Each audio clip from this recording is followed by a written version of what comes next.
paglaom, mayong buntag kaninyong tanan ug happy midweek.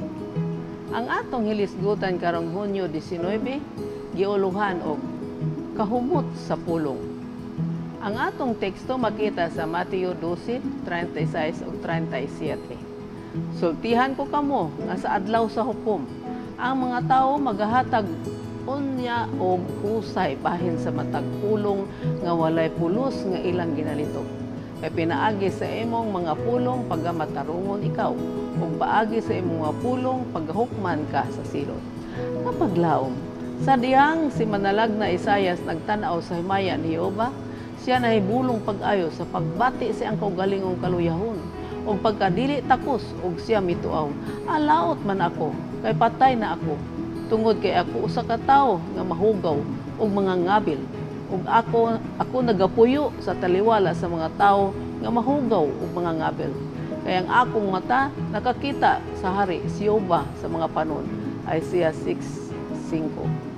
Kinahanglan ang matag kalag nga nag-angkon nga anak nga lalaki ug anak nga babae sa Dios magasusi sa ilang kaugalingon diha sa kahayag sa langit. Maghuna-huna sila sa hugaw nila nga mga ngabil nga nakahimo kanila nga patay.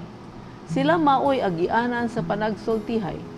Dili sila maanad sa pagdala sa bahandi sa kasing-kasing sa mga pulong nga makapaulaw sa Dios ug magapaluyan ni atong anaa sa ilang palibot.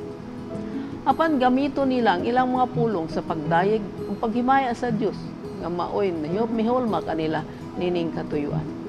Kung ang gugma ni Jesus maoy tima sa pagpamalandong, ang mga pulong nga magagawa sa tawhanong mga ngabil mapuno sa pagdayeg ug pasalamat sa Dios ug sa Kordero. Daon sa kadaghan ang mga pulong nga gilitok nga walay pulos ug mga binuang ug sa pagsiaw-siaw ug komedya. Dili kini buhaton sa mga sumusunod ni Kristo kun ila pang maamgo ang kamaturan niini nga mga pulong. Ang matag usa ka pulong nga walay pulos nga litokon sa mga tawo maghatag sila og husay bahin ini sa adlaw sa hukom.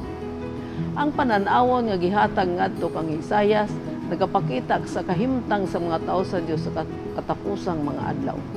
Samtang sila magatan-aw pinaagi sa pagtuo ngadto sa pinakabalaang dapit ug ilang nakita ang buluhaton ni Kristo sa langitnong santuaryo, ilang nasuta nga sila mga tawo nga adunay hugaw nga mga ngabil.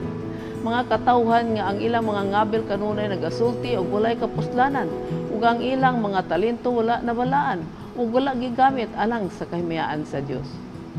Kung sila magapaubos sa ilang mga kalag at tubangan sa Dios, sila adunay paglaom. Ang balangaw sa saad ana ibabaw sa trono ug ang buhat nga gihimo alang kang Isaya pagabuhaton usab kanila. Mahumot kita sa atong mga pulong. Atong hinumduman nga kita mahimong lamian ngadto sa kinabuhi o kamatayon ngadto sa kamatayon. Atong himuon nga sama kita sa humot nga mga bulak. Himuon nato nga ang gugma sa Dios magakaylap sa atong mga kinabuhi. Himuon nato nga atong mga pulong may sama sa mga mansanas nga bulawan diha sa hulagway nga salapi. Paglaom, kitang tanan magahusay sa paghukom sa atong mga sinultian. Mga sinultian nga magadala og kaulawan kanato labaw sa tanan sa atong Ginoo. Ang mga pulong nga walay pulos, mga tiaw-tiaw ug komedya dili angay litukon sa mga manununod ni Kristo. Apan atong gamiton ang atong mga pulong sa pagpasalamat ug paghimaya sa Dios.